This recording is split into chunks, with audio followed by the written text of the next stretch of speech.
खरोरा के सरस्वती शिशु मंदिर में हुई मातृत्व गोष्ठी एक संगे संग मेहंदी और सलाद स्पर्धा के घलो आयोजन करे गेरी से। खरोरा के सरस्वती शिशु मंदिर में मातृशक्ति के कार्यक्रम आयोजित करेगी।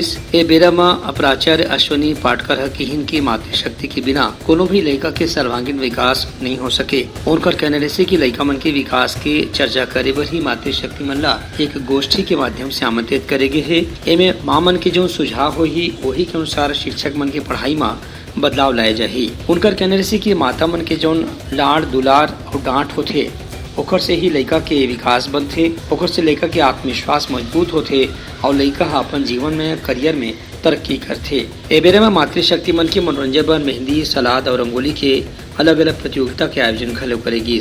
ब्यूरो रिपोर्ट उतलंघा न्यूज।